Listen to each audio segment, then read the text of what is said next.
probably seen this on me before. It's one of my little necklaces that Richard and I made, and it's called Car Park.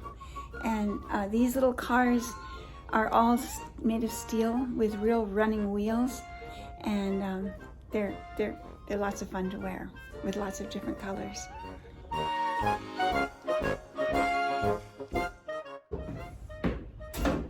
Hello, my channel mammals. Good morning.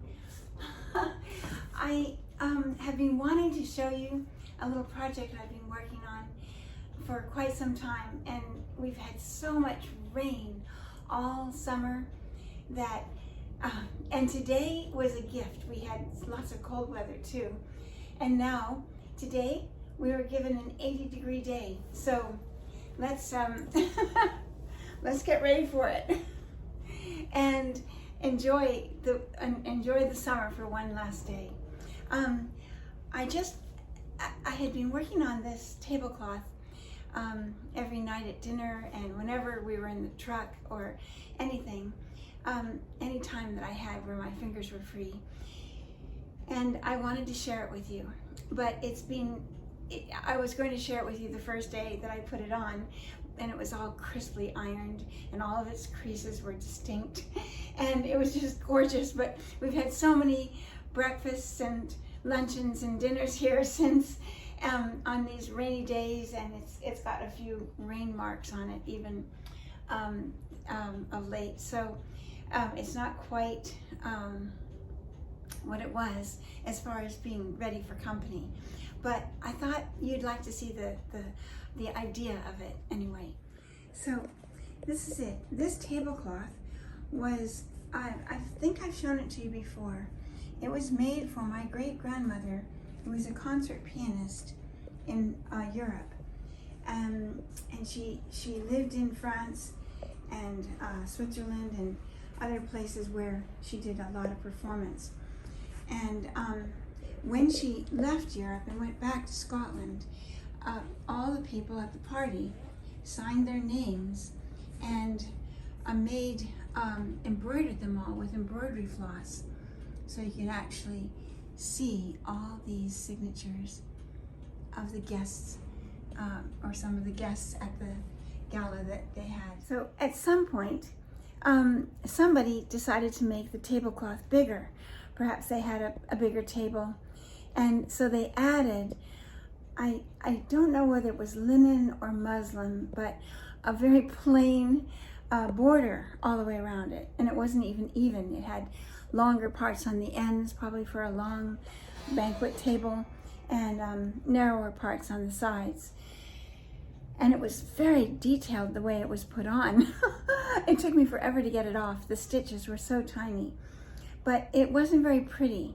And although the middle was so beautiful, and it just so happened that I had some ribbon that kind of brought out the colors in the ribbon, in the embroidery floss, and I had some trim from a top linen for our bed, and the linen had worn out, but I saved the border, and I thought it looked perfect together. So here it is. Look at it. That's sitting on a chair, but you can see it, and you see the light through that ribbon. That ribbon is translucent, so it's beautiful transition. And here's another another corner, and the light over here you can see. Now, what's interesting is that it was actually an easy project. Oh, there's a silence cloth under here, so you can't see the transparency as much, but you can see it with, can you see my hand behind it? Let's see. Well, you did see it. Here, there's silence cloth back here. So, do you know what a silence cloth is? It's a cloth that's a very dense cotton that's made for making it so that when you eat your dinner, you don't hear the clanking of the glasses through the table cover onto the table. So there you can see the transparency pretty well. So I sewed this ribbon on, and look at how well it looks with all the signatures. Isn't it fun? How it just seems like it was always there. And then I sewed this trim on from our linens, and it worked out to be that there were holes. You see, it's an eyelet, what they call an eyelet. And you can see that I just followed the zigzag design on the top and the bottom, and then I decided to use all my flosses. Not all, but many. I have many more, but many of the floss that I had to outline each of these little hexagons in the center, you know, that surround the little flowerlets in the middle. So it all just seemed to work with the table covering.